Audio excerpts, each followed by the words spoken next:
I will be co-presenting today on a portion of what we're affectionately calling, really it's not an official term, but we're calling it the Zombie Property and Foreclosure Prevention Act. So in a week, Jay Wald will be presenting the parts related to the improvements of the settlement conference process and the disclosures and all of that. But today, Kirsten and I are going to focus really on 3 of the 4 parts of the legislation that really zoom in on taking care of the abandoned properties, the vacant and abandoned properties across the state.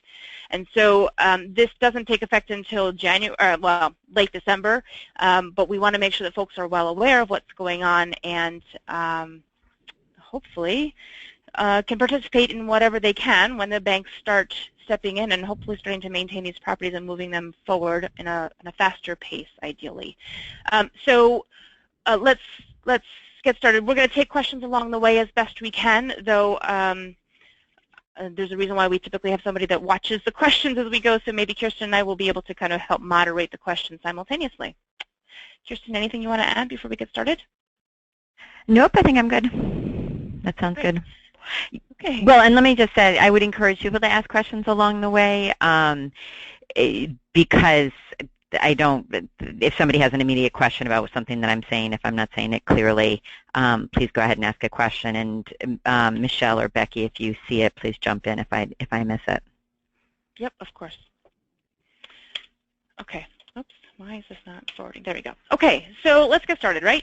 So the overview, who is this impacting? And the reality is that between the 4 components of this new legislation, the new law, it affects everybody, our communities, our homeowners, all the banks and servicers doing business in New York, and frankly, at least some component of this law affects everybody, regardless of what size you are as a servicer or as a bank. And in many ways, it impacts our courts. So no excuses. It affects all of us, right? And what does this impact? And there's, like I said before, there's about 4 components. There's 4 components to this new legislation. The first one is that it requires the lenders to track and maintain vacant and abandoned properties, which is a new requirement. Lenders used to, on their own, for their own financial reasons, right? They would do these drive-bys or broker price opinions, but they would have their own method of maintaining and tracking whether a property is vacant and abandoned. That no longer is optional for most lenders in the state of New York. It is now a requirement with very strict timelines surrounding it, and we're going to spend Kirsten is going to go through that section with a good amount of time. The next part has to do with a registry and a hotline for vacant and abandoned properties. The registry is more related to the servicers. The servicers are now obligated to report to that registry, and a hotline is for people like you and me. It's an opportunity for us to report out to the state of New York when we see a vacant and abandoned property that is perhaps not being maintained at the level that we suspect it should be, right? And we also are creating a faster foreclosure process for the lenders to use. They can choose to utilize this process for vacant and abandoned properties, and we'll go through whether or not we think it's going to get used. And lately I've actually been hearing some positive comments on that. And then finally, there are improved protections for homeowners in the foreclosure process, which we are going to show you, frankly, one slide on that. And the rest, Jay Inwald is going to spend an hour just talking about that component, because naturally that is going to impact us every day as part of our job. Okay, so we're doing the who, what, where, when, why, right? So let's keep going. So where can you find these changes to the law? There you are. You can look them up if you so choose, but they're listed there for you. And when? So it was signed June 23rd, the big ugly, right? We all thought it was dead on our Friday night. We wake up Saturday morning as my children were at the YMCA taking swim lessons, and surprise, we have this brand new legislation that we all thought was dead, and it not only was revived, but revived with some amazing, some pretty good language, at least from our perspective, certainly. And it goes into effect December 20th. So we are on the cusp of a lot of this taking effect. And why? Why do we care, right? This is why. Every component of this new legislation is meant to limit or mitigate the harm caused by these properties in our neighborhoods and our communities. So I'm going to turn it over to Kirsten, if I can remember how to do this. Let's see. Michelle, I thought I knew at one point. Oh, here we go. Oh, here we go. This is what I need to do. I'm sorry, everybody. Okay, go ahead. Kirsten, hopefully something worked for you. There you go. Do I have control now? Yes, you have control. How do I move it forward? Hit the arrow, the left and right arrows. That's not working. Oh, there we go. It did work. Okay, sorry. Yep. Okay, all right. So good morning, everyone. Okay, so as Becky said, there were 3 main provisions that were passed as part of the whole bill. The whole bill is about 30-something pages long, I believe, and there are 3 main provisions: the maintenance of vacant and abandoned property is what I'm going to focus on, and then the registry and the expedited process Becky's going to talk about. So this is pretty landmark legislation. So I don't know of any other state, I have not heard or read of any other state that has a requirement that all lenders must maintain vacant and abandoned property from the point in time that they learn that it's vacant and abandoned, or should have learned that it's vacant and abandoned in the country. So it's pretty amazing. It'll be interesting to see how it plays out and if it's adhered to and if there are any preemption raises, et cetera. But it is pretty historic legislation. Prior to this law, I think a lot of folks were aware that there was a requirement in New York State for lenders to maintain properties, lenders who have liens, who own and hold mortgage liens on properties had an obligation to maintain properties from the point in time that they got a judgment in the case, so prior to sale, but post-judgment. And so this timeline has essentially been moved up again to when they knew or should have known that the property is vacant and abandoned. So regarding which lenders, it doesn't actually apply to every single lender. The maintenance provision is required for all first lien mortgage holders on 1 to 4 family homes. There are 2 carve-outs that I'm not going to get into too much detail about, but essentially what they did was create sort of 3 categories of lenders in New York State. So there is the majority, the big class of lenders who are the big lenders and the big mortgage servicers, and this law covers the vast majority. I've been told it's at least 70% of the market. This law covers absolutely. There is a small category of lenders, and you can see that on the bottom, lenders who have less than 0.3% of 1% of the total loans in the state as of the year prior. As of the year before, this law does not cover. And then there's sort of a middle tier of banks in which the law covers prospectively but not retrospectively. So again, the law should be covering most lenders and mortgage servicers in the state, but there is a small carve-out essentially for the smallest lenders who actually originate and then hold onto their mortgages and service those mortgages and are doing originations at a very low percentage of the total amount of loans in the state. This law does not cover. I personally am not that worried about that because I don't think those lenders are delaying foreclosures, and I think they are probably doing a decent job maintaining their collateral and making sure that their the security interest behind their mortgages is being preserved. So I think the law gets at the biggest problem areas. To let folks know, I did, and Michelle, I don't know if it was part of the materials that was sent out, the article that I had written on the law. Was that sent out with the materials? No, it was not included. Okay, so I wrote I wrote an article that condenses the 30-something page bill into about 15 pages, but that law sort of explains all the pieces of the law in detail. There's no commentary, or the article wasn't intended to be commentary, except for to the effect that I might call something an improvement and somebody else might call it not an improvement. But otherwise, there's no commentary in that article, but that article describes much more what these exceptions are. Okay. I'm hitting my buttons. Oh, make sure that your mouse is on the screen. There you go. Okay. Sure. All right, so the servicer's obligations to inspect and secure property. All right, so basically, so this is all in RPAPL section 1308 is the maintenance provision. There is a definition that is set forth of vacant and abandoned property that actually applies to this maintenance provision, and it applies to the registry provision as well as, well, it doesn't specific, well, I think it applies to the expedited process provision as well. So essentially the lender, when somebody becomes delinquent, the lender has to, within 90 days of becoming delinquent, start inspecting the property. The lender has to go out and inspect the property every 25 to 35 days. They have to go at different times of the day, and they have to look for any sort of indicia that we'll describe a little bit more in a few slides later to see whether or not the property is vacant and abandoned. Then within 7 days of the last inspection, essentially, and determining that the house is vacant and abandoned, the lender then has to post a notice, and the notice has to age on the property for 7 days, and it's the servicer's obligation to make sure that the notice stays posted, etc.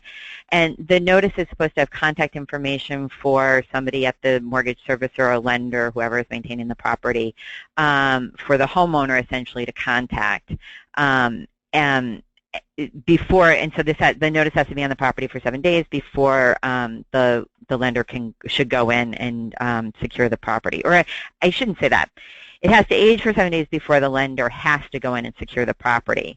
I will say that the mortgage notes, typically, every mortgage note that I've seen in recent years, mandate or allow a servicer or lender to maintain their collateral. So a lender certainly could do this beforehand, right? I mean, a lender could just, you know, if they were really diligent, go in and say, we want to maintain our collateral. We have every right to do this. This person is delinquent. They have failed on the terms of the contract. But this is sort of, if they fail in all those regards, now they have to do it at this point in time.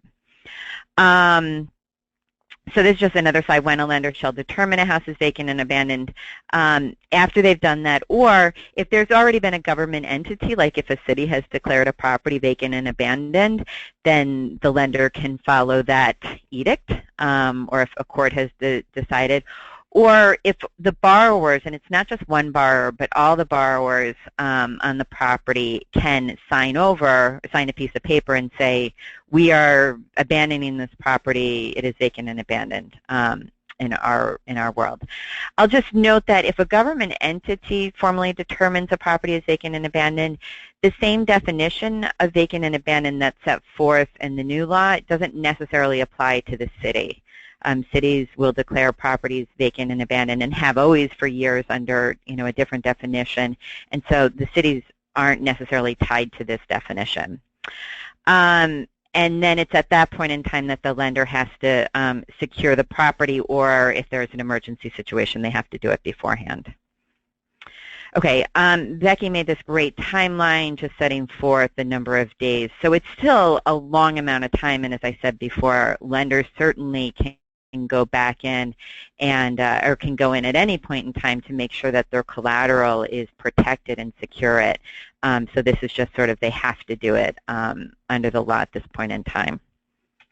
But keeping in mind that timeline assumes all sorts of assumptions in there that don't take place. So making things, I have like a list of, I don't know, 8 assumptions that you have to make in your head before this timeline works. But it's just simply meant to give you a snapshot of how potentially, how quickly, and actually in theory, a lender could secure a property, you know, borrow misses payment on day 1, that's the day of delinquency, and then in theory they could secure the property within 90 days.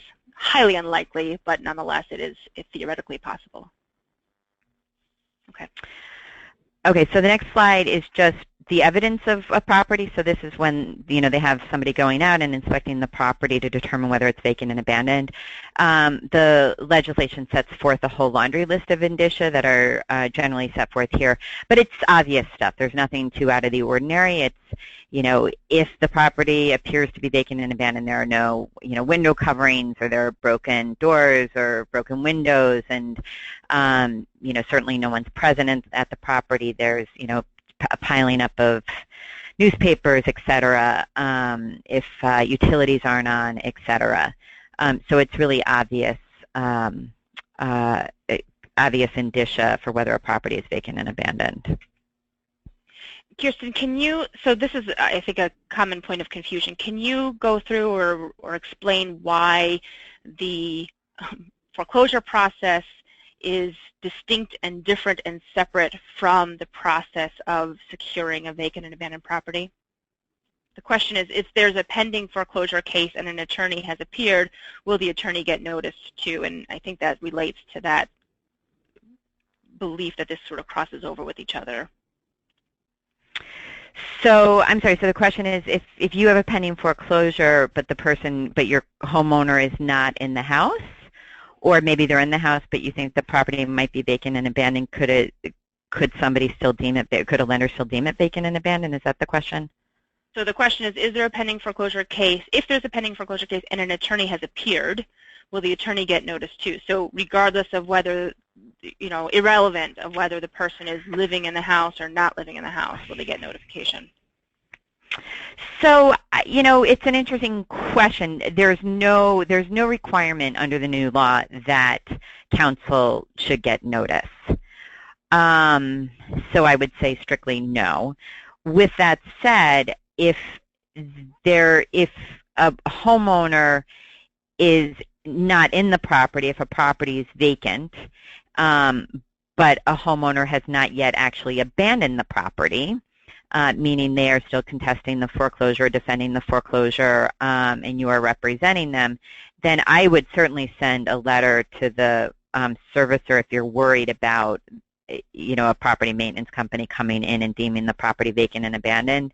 And I guess one recommendation would be to send a very clear notice to the lender saying, I am representing this person. They're not currently living in it, perhaps, but they have not abandoned the property, to make it very clear that they should not be, going in and doing anything to the property, or just make sure that the property doesn't have this indicia. And so I would also just clarify that these are two distinct paths, and this is at least, and nobody's asked this question specifically, but I'm fully aware that this tends to be a bit of confusion, that this happens regardless of the status of the foreclosure process, right? So as soon as somebody becomes delinquent, this obligation on the servicer to begin inspecting the property starts. So when the foreclosure is commenced, the property may or may not be vacant and abandoned. It may or may not have already been secured. And somebody could still submit an answer. They still may want to keep the home, but the property, like I said, it could already be secured by the bank, right, the servicer. So these are timelines that can exist in parallel, but they don't necessarily relate to one another. The exception to that is when you factor in the application for an expedited foreclosure process. All of this then gets factored in, but it's, again, it's related more to the condition, the status of the property, whether or not it's considered vacant and abandoned, rather than the status of the foreclosure. And again, I would just, state, I guess a third time now, that there is nothing preventing a lender under their mortgage note, if a property is not being maintained and a homeowner is delinquent, they can go in and secure a property to preserve their collateral. They have that. I mean, you have to look at the language of the note, but lenders have that right. So if you are representing a homeowner, even if you send a letter and say they haven't abandoned this law isn't the only means that a lender can go and secure a property. A lender has a pre-existing ability, and actually under the mortgage and servicing agreements that they have with some of the investors, they are supposed to already be doing this, and they're not doing it. FHA and FHFA, their servicing agreements indicate that they should be going in and maintaining the properties. So if you are currently representing a homeowner, the homeowner has vacated the property but hasn't abandoned it, but if they're not maintaining the property, then the lender can still go in and secure the property to preserve their collateral. Okay. Oh boy. Okay. Oh, did I just, this one, sorry. I'm having a hard time with the buttons.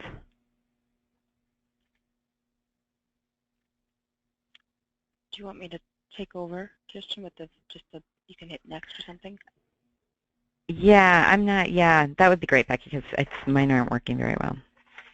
Okay. Except okay. I can't, okay. Michelle, can you hand it to me? I can't. All right, well, go ahead, Kirsten. I'll see it when it happens. Okay, so we'll go back to, there was a slide about how a servicer must secure a property, so we can go back to that one, but this is servicer must maintain the property until one of these following things occurs. So, you know, if an occupant comes forward and says, I want to occupy the property and I'm going to maintain the property, their duty ends. You know, if there's any threat of violence, if the property, of course, if the property is sold or transferred to a new owner, if the lien gets released. So there was a question about whether or not lenders were going to start releasing liens on the toughest of their vacant and abandoned properties before this law goes into effect on December 20th. And then they wouldn't have this obligation to maintain the property. Obviously, if there's a court order or if the property is, you know, caught up in probate or you know, there's some other question about the property. Can you go back to the maintenance slide, Beck? Back. Can you please give me permission? Kirsten, there we go. I got it now. Nope, okay. I got it now. Okay, good. All right. So this is going back to how a servicer must secure vacant and abandoned property. So first of all, if there are two different doors or two different entrances on the property, the servicer has to replace at least one, or just one. So the idea is to at least leave one that's accessible to the owner of the property. And then it's just, you know, again, regular maintenance that you would expect. It's maintenance really preserving the outside of the property and securing the inside of the property from the elements of the outside. It's they're supposed to sort of clean up safety issues, and try to preserve the property pursuant to the maintenance code in New York State, the housing code in New York State.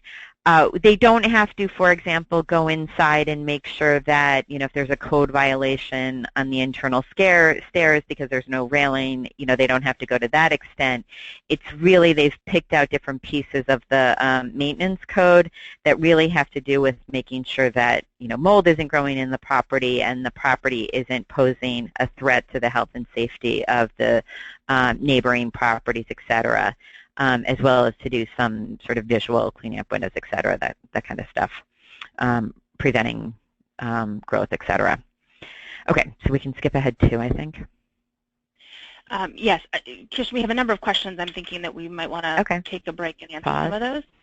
Great. Yeah, so let's see. Let's just start with the first one here. When has a government entity formally determined the property is vacant and abandoned? And are we clear as to the procedure for local governments to make such a determination? So it's a really good question. I am not sure, and I think it probably differs from locality to locality. I have heard from some localities we do it all the time. I had a really interesting conversation with the Codes Department in Albany County a year or so ago, and you know, they are constantly going out and checking their vacant and abandoned properties because, you know, they have a responsibility to make sure vacant and abandoned properties aren't posing a threat to neighboring properties and to the community. So it's something that they do, I think, fairly routinely. There isn't a big definition. There isn't a really solid definition under the housing code for what is determined vacant. At first, I was disturbed by that. I will say that after two conversations that I had in Albany County with codes folks and also some folks in the tax department, they have every incentive to make sure that a property is not vacant and abandoned, right? I mean, they have, it was like sort of a different viewpoint than I'm always paranoid about banks, and really I'm paranoid about the fact that banks are contracting out the responsibility to determine if a property is vacant and abandoned to a company that makes more money by doing more things if they determine a property is vacant and abandoned. So I am very, paranoid that the lending industry will jump to decide a property is vacant and abandoned. The few conversations I've had, the cities actually go above and beyond to make sure a property is vacant and abandoned because they don't want to, right? I mean, it's in absolutely their best interest to find an owner and an occupant of a property. But there isn't a really detailed definition like 1308 through 1310 sets forth for what's vacant and abandoned in the housing code. And Becky, I don't know, I mean, Becky's been working with the city of Rochester. I don't know if you have anything to add from the city about how often they determine properties to be vacant and abandoned. They do with some frequency, but I would say that it'll be interesting to see how this interplays with that, no doubt. So I'm going to move on to the next question, actually, just because I'm trying to be mindful of the time. So one of the next questions is, we've had several occasions of properties being secured when not vacant. This is coming out of Syracuse region. A call to the lender servicer usually resolves access, but the local police have told homeowners that they are trespassing and that they will be charged. And so what are the homeowners' rights to access their properties prior to foreclosure? Well, so a homeowner's right never ceases to access their property, and it shouldn't, right? I mean, the property is still in their name, and none of this gets rid of the homeowner's obligation to maintain the property. So a city could still assess, a fine on a homeowner for not maintaining a property. This sort of adds a level of responsibility. So a homeowner should continue to be able to access their property. To me, that seems like a local, law enforcement issue. I'm not at all surprised to hear that it happens. But, they still are the legal owner of the property, and they still have a responsibility to maintain it, and they should still retain their right to access it. I will say what we did not get in the law, this isn't something that's like in the article that I wrote, but I was pushing for, some folks were pushing for a clear responsibility of the servicer or lender, the investor, over the entity that's actually going out and securing these properties, because we've all heard stories of Safeguards and some of the other property preservation companies securing properties that aren't really vacant and abandoned, and then also, other things like taking property that's inside the private property that's inside the property that they shouldn't be doing, and that kind of thing. We didn't quite get that.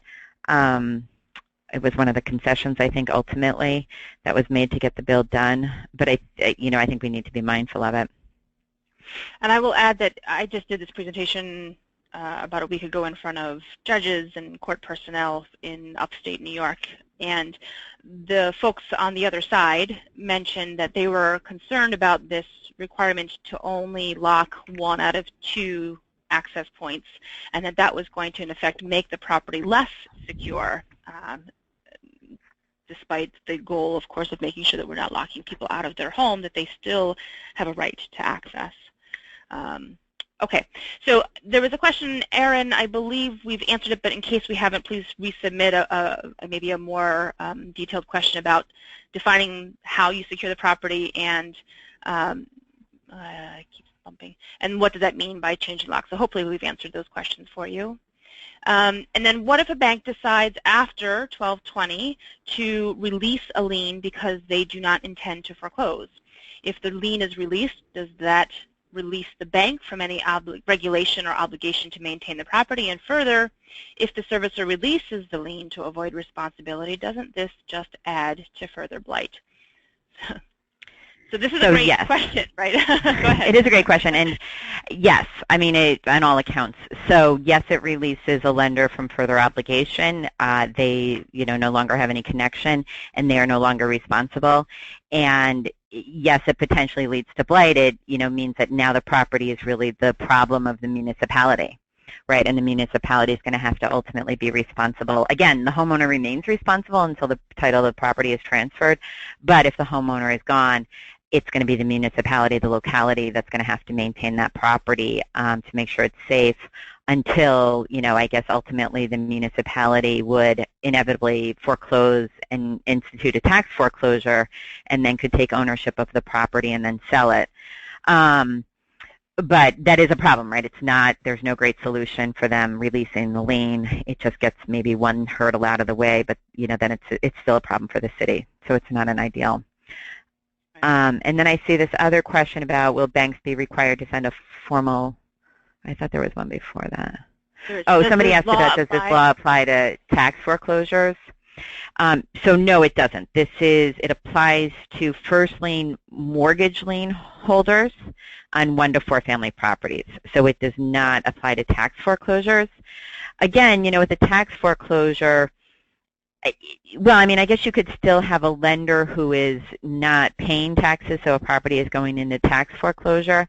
I would think at that point in time a lender would probably likely consider releasing the lien anyway. But if they didn't, but if the property is still delinquent on the mortgage, then this law would kick in. But it's not the tax foreclosure is a separate thing, so it doesn't necessarily interact with tax foreclosures. All right. So clarification on the last question, if a bank releases the lien, do they have to notify the borrower that they are no longer paying taxes and insurance? And there's nowhere in the language of the statute that requires them to do so. No, yeah, right. Banks don't have any obligation to continue to pay taxes if somebody goes delinquent. Banks tend to continue to pay taxes because they want to keep their first position, lien position, but there's no obligation for them to tell homeowners that we're going to stop paying this. And last question for now, I think, I think I may have just deleted it accidentally. The last question, it was if bank releases lien, do they have to notify borrower they are no longer paying taxes and insurance? I don't know of any affirmative obligation that they have to do that. Oh, I thought there was a question. Okay, all right, so let's move on then. Thank you. Okay, all right. So regarding enforcement and penalties, okay. So the statute states that the New York State Department of Financial Services can enforce the law, as well as local municipalities or localities can enforce the law. They have to give the servicers notice that they're going to do this. Municipalities have to let DFS know that they're going to that they're intending to bring in action, but either can. DFS, municipalities would have to go to court to bring an action to enforce the law. DFS, I believe, is intending for banks that they regulate, state-chartered banks, and that they have ability and oversight of, they may just bring an administrative action. For example, a few years ago, folks might remember that the Department of Financial Services brought an enforcement action against Ocwen Loan Servicing, and that was never brought in court, but they had an ability in their role of oversight of mortgage servicers in New York State to bring an action against them. And then penalties are pretty hefty, $500 per day for each day that the violation persists. If a municipality brings an action in court and they get penalties, the municipalities keep those penalties. So it is a pretty good incentive for cities to bring these actions. I appreciate that there are a lot of shortcomings for cities in terms of resources to be able to actually send their lawyers into court to bring these, to enforce this law. But that's actually part of this law, is part of the reason why I think the AG's office made the grants to municipalities to fortify and help resource their law departments to enforce this law. Next one. Oh, and then I should also add that the Office of the Attorney General, if there is like a pattern in practice, I'm not quite sure what the language is, but under executive law in New York State, if there is a lender or servicer who's really failing to adhere to this law on a routine basis, they may be able to bring in action as well, and I know that they're curious about this. Okay, and then there are provisions regarding maintenance as well as for the registry that local municipalities can't impose any requirement on lenders to maintain properties that conflict. You know, how this will play out, I don't know. I think some municipalities have either, I don't know of any that have instituted it, but they may have toyed with, similar kind of provisions in their local law, and if they come in conflict with the state law, that wouldn't work. At the same time, they can still enforce their housing code, and certainly with properties that are owned by lenders, they can impose the housing code. There's no obviously preemption in that case for REO properties. And I should also say that there were some banks that agreed to maintain properties on a voluntary basis a year before. In June of 2015, some banks signed a voluntary agreement with the state. And for banks for which this law might not apply who sign that agreement still stands. This doesn't trump, sorry for the pun, that agreement, that agreement would still stand. Okay, anything else? And I would add to this that right now, at least locally here in Rochester, there are 2 local municipalities that have these registries that require servicers to pay a pretty significant, I think, a pretty significant chunk of money as soon as there's a foreclosure filed. And they are currently interpreting that fee as not in conflict and not inconsistent with the new law. And they plan to keep that on the books past December. So we'll see how that plays out. Yeah.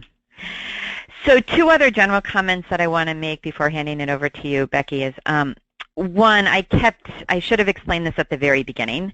I kept using investor, lender, servicer, etc. And I would say for the maintenance provision and then the registry provision that Becky's going to talk about,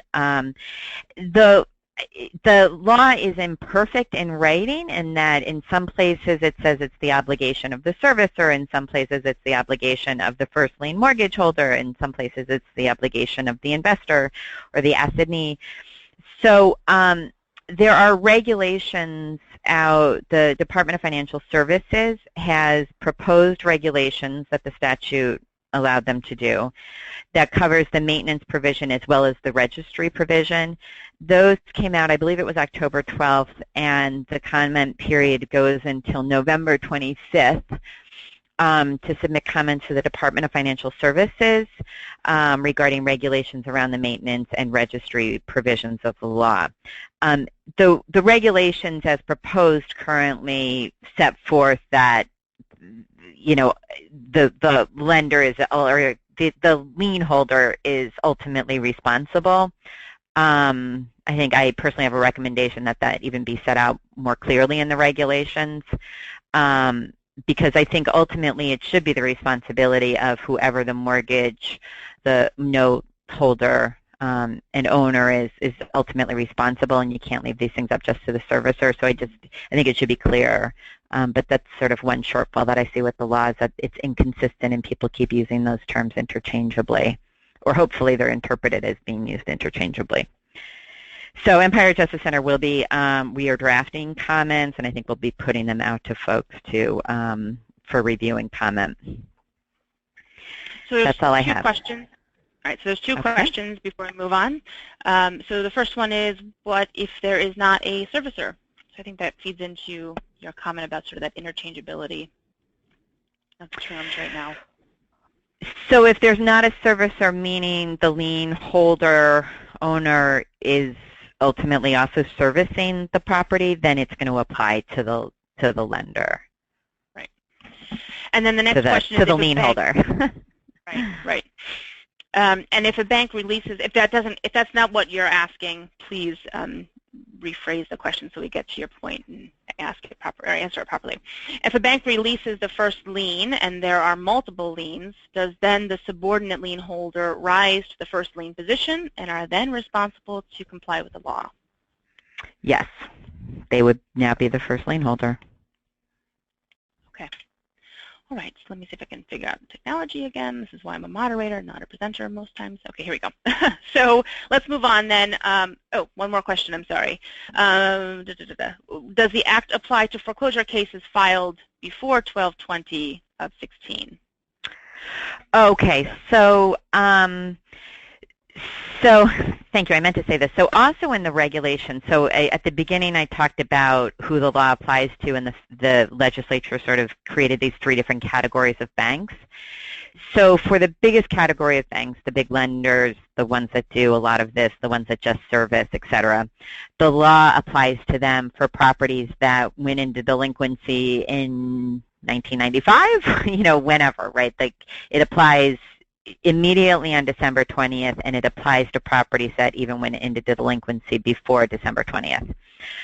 For the smallest category, again, of lenders, the sort of community banks that originate their own loans and still hold them, et cetera, the law will not apply. For the middle category of banks, for which the statute says the law will apply prospectively, it wasn't quite clear in the statute what that meant, and so DFS in their proposed regulations have stated that for that middle category of banks, the law will apply to for mortgages that go into delinquency after December 20th. So for that category of banks, it would not apply if you have a loan that's currently delinquent on a vacant and abandoned property, but if it's in this middle category of banks, this law will not apply. Again, this isn't, the lender should probably be maintaining the property already under some servicing obligation, but they don't have a mandated obligation to maintain the property under New York State law for that category of banks. And so then, just as a quick review, so what about private mortgages? Again, there is this carve-out for smaller lenders and essentially lenders that have some skin in the game, right? They originate, own, service, and maintain at least a portion of their mortgages, and they have to have less than 0.3% of the total loans in the state as of December 31st of 14. So it depends on your private lender, right? If they're a larger lender, then maybe, perhaps, but most likely, probably not. Right. Okay, so moving along now to the registry. I'm trying to be mindful of time. We did start a few minutes late, but we'll try to get you out in a reasonable time based upon our 1 o'clock time frame. So statewide registry, who must submit to the vacant registry? Essentially all servicers. There is not that carve-out that there is for the obligation to maintain and secure and inspect properties. So it includes owner-occupied and investor-owned residential properties of lenders who need, servicers, who need to submit to the State Vacancy Registry. There we go again. Okay. And so Department of Financial Services, DFS, will be maintaining this database. Lenders have to submit the information within 21 days of learning, or as the key language that we've used previously is determining that the house is vacant and abandoned. So they have gone through that process of doing the 90-day inspection, doing 2 25 to 35-day inspections, posting the notice, waiting the 7 days, and then they make that determination that the house is vacant and abandoned because the homeowner has not shown up to say, hey, hang tight, I'm here and I am interested and intend to be a part of this, be a part of this property essentially and occupy the property. They do have an obligation to inform DFS if something changes along the way. So they have to inform DFS no later than 30 days after some sort of a change to the status of that home. And that can include the status of they've filed a foreclosure. So hopefully many of these cases will be secured, these homes will be secured prior to the filing of foreclosure if somebody has walked away before the foreclosure actually is initiated.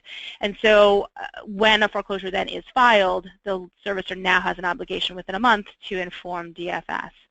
And I will add here that there, as Kirsten has mentioned, there's regs out there right now that have been submitted that people are commenting on, and one of the proposals is to add additional information to what there's essentially this quarterly reporting requirement that the banks have to submit, and they have to include at this point a list of all of the properties that are in foreclosure, and they have to include a bit more information than just what is currently required in the registry, which we'll go over next. Now, public officials may request information about the database. I will add here that is limited exclusively to the registry. That does not cross over into the hotline related to the database related to the hotline, excuse me. So this is the information that, according to the statute, the lenders must provide: name, address, contact information for the lender or the property responsible for maintaining that property. They also have to submit when the foreclosure was filed, if that is part of the history of that property, and the last known address and contact information for the borrower. And again, there is some additional components that the regs are proposing, but we'll see what happens once they're actually released. And again, we have this conflicting local ordinances and laws, right? So local municipalities can't require lenders who also must submit to the statewide registry to also submit to a local registry if it's inconsistent. And they can't impose penalties or fees related to a local registry, which is why I am interested to still hear that there are local registry or local municipalities still insisting upon this, for instance, $500 fee. But perhaps they're calling it, they're cloaking it with it's a foreclosure registry rather than a vacant property registry, and I don't know if that's how they're trying to get around it, but to me it seems like it's certainly in conflict with this requirement, but time will tell. So then the DFS has already created a toll-free hotline for us to call, concerned neighbors, right? And actually, when you call that number, it works already. It's been working since the summer, and you can dial in and you talk to a real human being, and you have an option for Spanish. I can't remember if there are additional options for language. But I definitely remember that there was Spanish, and then you essentially give the basic information about the property, the address of the property, the condition of the property, and at this point, that's pretty much it. I will add that there was a time when I was hoping for and thinking that the DFS would essentially cross-reference the data from the hotline and the data from the registry, and I suspect that they will do that in-house for their own enforcement reviews, I guess, but that is not what they intend to do when public officials ask for the information. The reason, apparently, is that already the data coming in is not the best data. You have some neighbors calling in and offering information about a neighbor that is clearly occupying that property, but they don't maintain the property in the way that the neighbor perhaps thinks that they should be. So they don't have the resources to vet that information, to give accurate information back to the public officials when they're asking for information about the registry. Okay, I don't see any questions right now about that. I think that's fairly straightforward. And so now we have this optional, I'm sorry, Kirsten, did you have anything else you wanted to add? Okay. So this optional foreclosure process for vacant and abandoned properties. So again, it was another component to making sure that the banks have been saying all along the foreclosure process in the state of New York is too long. It's too much for us to be able to push this through. It's not our fault. It's the process. And so there is this attempt to allow lenders to they can choose to utilize this process, and they have a right to apply for this process if they can show and prove to the court that the home is vacant and abandoned. It puts a higher burden on the court than they did before, but we'll go through that in just a minute. So first, the foreclosing lender has to wait to submit the application until after the borrower's time to file an answer has expired. So that gets a little bit sticky depending upon the timing of when the lender has determined that the house is vacant and abandoned. If they have determined it sometime after the foreclosure filing, but potentially before a settlement conference has taken place, but a settlement conference actually does take place, as you may know, there is a new extended right to file an answer after 30 days after the first settlement conference is held. And so this time period may be obvious for most, or you file your complaint and you have your 20 to 30 days to file an answer. That may get extended depending upon the individual facts of that case to past the first settlement conference. They have to give notice to the borrower of this expedited application, excuse me, and they have to make the application to the court by motion or an order to show cause. So if you have submitted an answer, and if you have essentially raised any defenses, you're not permitted to go through this expedited process.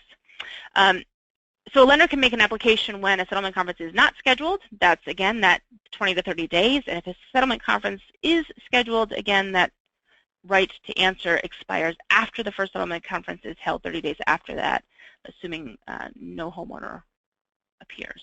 Well, no, sorry, if the homeowner appears, and that it takes it out of that expedited process bucket. If they don't appear, then you have to wait until that first conference is held.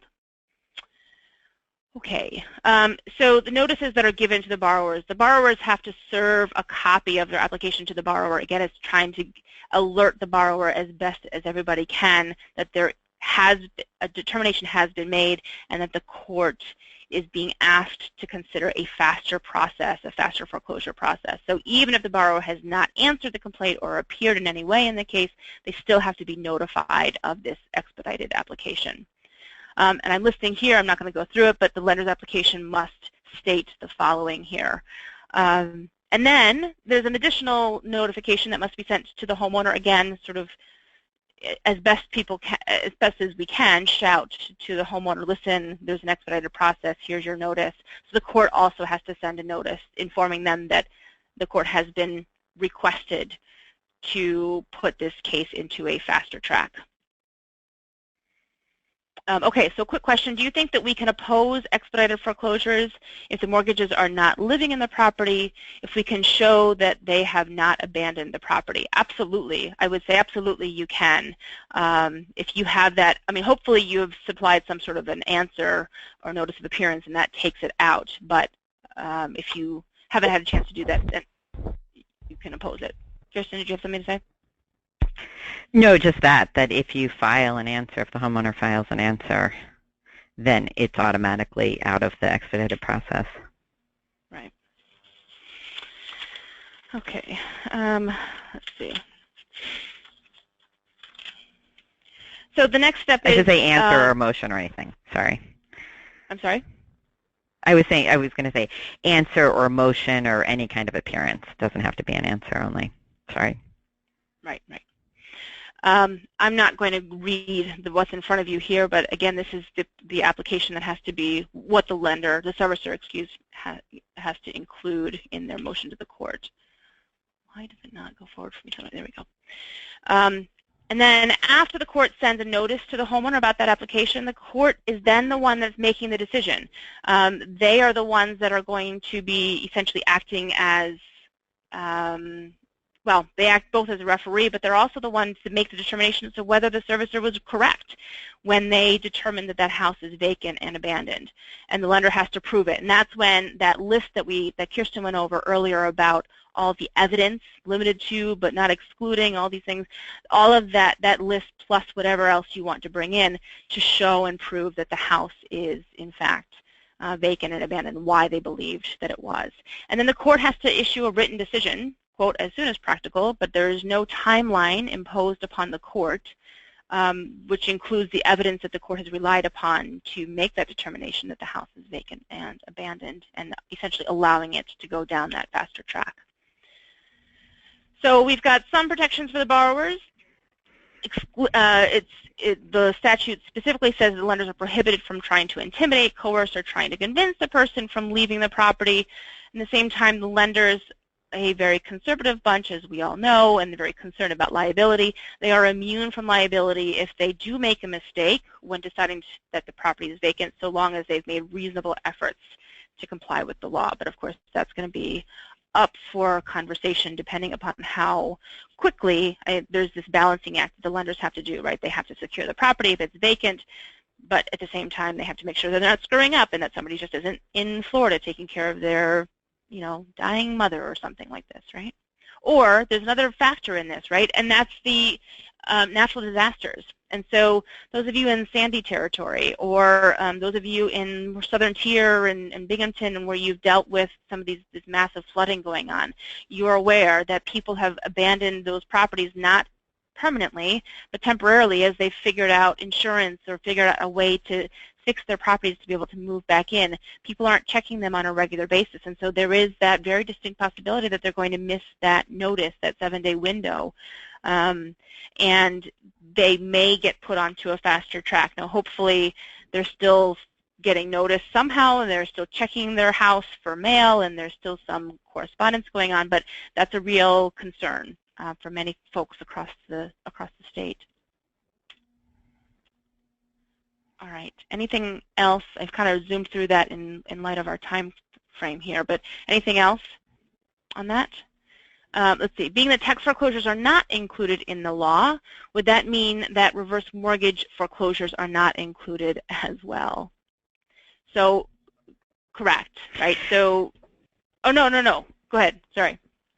Kirsten? Did I even say anything? You just anticipate. So actually, it's interesting if you look at their regs, they're trying to address this in the DFS regulations.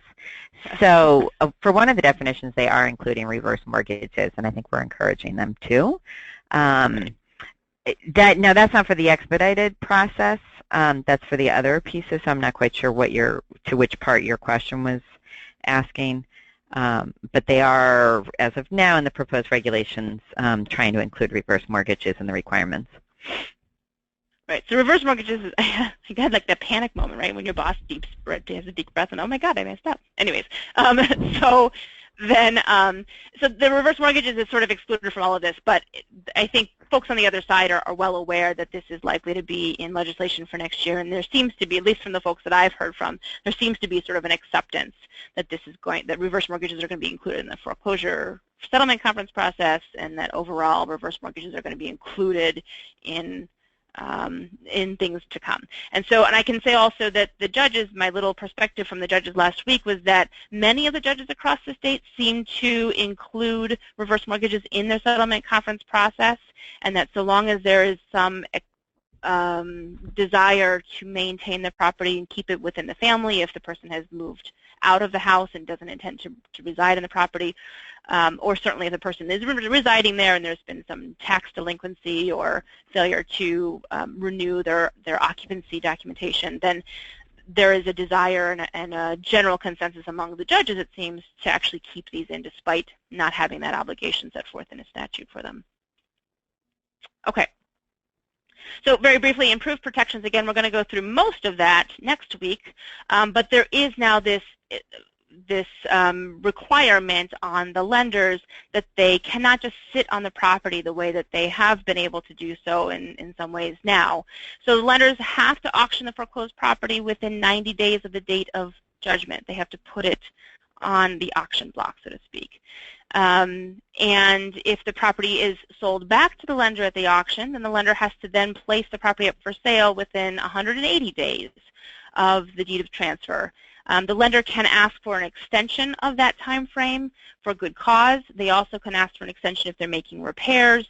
There is a lot of concern on the other side about that and forcing somebody to sell their property, and there's some concerns about some constitutionality of that. And anyways, there's a lot of concern and chat about how enforceable this is ultimately going to be, but they're concerned naturally. And somehow we have pushed through to the end here with only 6 minutes late so far. Let's see, make sure I've covered all the questions. Kirsten, have you seen anything that I've missed? Nope. Okay, so that's it. So as we said, this covers 3. Some of it we've skirted towards the end quickly, but covers 3 out of the 4 parts. And the 4th part, really the improvements, or what we call the improvements, I did have to change my slides last week and then call it changes to the settlement conference process, although I told everybody that I still thought they were improvements. And so that will get covered next week with Jay, and he'll go into some depth on that. So there we are. Michelle, we've got the code for those of you. Go ahead. Yeah, the CLE code. I did put that in the chat box. If you didn't see it, it is V as in Victor, A as in Adam, P as in Peter, 916. So mark that code down on your affirmation forms and get those to me, and we'll get the CLE credits out to you. That's right. And if you want a certificate of attendance, of course, send us that as well and let us know, and we'll get that to you. And then just as a Jay Inwald note at the end, we'll get more depth than you'll ever want about the improvements to settlement conferences next week. So having said that, thank you everybody for participating today. And as a closing note, I would just say, let's just all be kind and supportive to one another. Love to you all, I guess. Thanks.